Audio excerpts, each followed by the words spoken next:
Hello everybody, it is Zoe here from Sugar Street Studios. Welcome back to our series on cakes from around the world, and today we are in Morocco and we are going to be looking at the mahancha, or the Moroccan snake cake. Now don't let the name put you off. This is the most delicious cake, which is made with a crunchy filo and then stuffed with a very exotic orange, almond and pistachio filling. Now I've put the recipe up here so you can see what you're going to need, the key ingredient being filo, but the recipe is also listed down below so you can read up a little bit more about this delicious dessert and grab what you need to make it. It's not all that difficult, but it is super delicious. So let's get going and I will show you how we make it. So to make this, you can either use a cake mixer with a paddle mix or an electric whisk, which is what I've done here. So you want to put 85 grams of softened butter and 225 grams of golden caster sugar in the bowl, and you want to beat that together until it is lovely and fluffy. Once you have creamed that butter and sugar together, you want to then begin to add your other ingredients. So into that goes 80 ml of orange blossom water. You could also use rose water here if you can't find it. Then the grated zest of 2 oranges and half a teaspoon of ground cinnamon. And slowly you want to combine in all of your ground almonds. I've got 375 grams and I'm adding them in bit by bit so that they're really well combined. And then finally I'm adding in 1/4 teaspoon of almond extract and some delicious chopped pistachios, 60 grams. 2 large organic eggs go in at the end, and you want to combine everything until it is really smooth and well combined.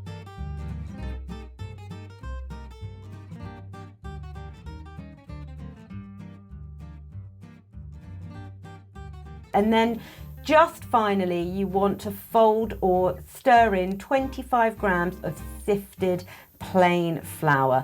That's just going to help bring all of that together. And that is your delicious scented paste that's going to go in the middle of our Moroccan snake pie.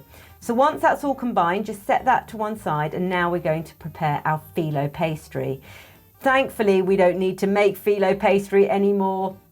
We can find it very easily in supermarkets and most shops. So you're going to buy a pack of filo and you'll probably use about 6 large sheets.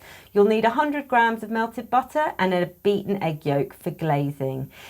Now, a little tip for you when you're working with filo pastry: keep it covered with a damp cloth because it dries out very quickly. You can see what I'm doing is I'm putting the sheets on an angle, a diamond shape, and I am brushing them with the hot melted butter, which is going to keep those sheets damp and moist, as well as beautifully buttery and crispy when they bake up. And sheet by sheet, I'm just going to layer up my diamonds, adding butter as I go, and I'm going to repeat that for 6 sheets. Now you'll see that I'm layering the whole thing on top of a piece of greaseproof paper. This is important because this is going to help me roll up my snake and create the coil. You then want to slice off the bottom so that you have a nice straight edge, and just discard those pieces. Then take your delicious almond paste and put that at the bottom, about 1 inch or so from the bottom of that straight line of our pastry pocket here, all the way along. And once that is all in there, you're now going to start to roll up your filo. Now you do need to work quickly. As I say, filo pastry does dry out, so you do want to work quite quickly. And you can see that I'm just teasing up using the greaseproof paper as my guide. I'm brushing more hot melted butter on as I go, just to keep those sheets nice and moist, really, because we're going to want to coil this, and if they're too dry it's going to crack. So I'm adding the butter, and I'm also just scrunching the pastry as I go, which gives me a little bit more flexibility when I come to coil it, which I'm doing now.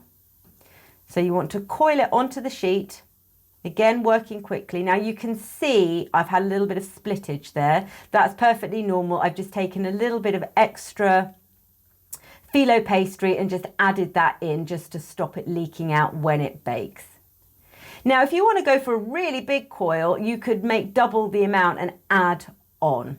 But I'm just going to go for this size because it's pretty calorific, pretty delicious. We don't need big slices of it.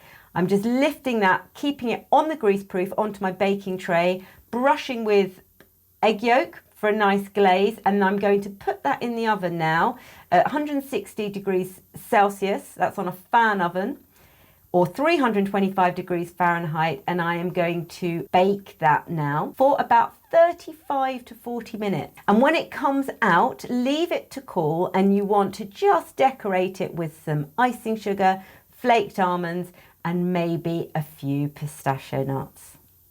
And there we go. That is the Moroccan mahancha. It is utterly delicious. If you're an almond freak like I am, you will absolutely love this. It's a bit like a tear and share, really. You can just pull off the parts of the coil or just cut into it like I have here, and you can see that lovely dense almond paste on the inside. I hope you enjoyed that, guys. Don't forget, please subscribe to the channel so that you can be notified of any new recipes and cake art and cake decorating techniques that we put up over at Sugar Street Studios. See you later. Bye.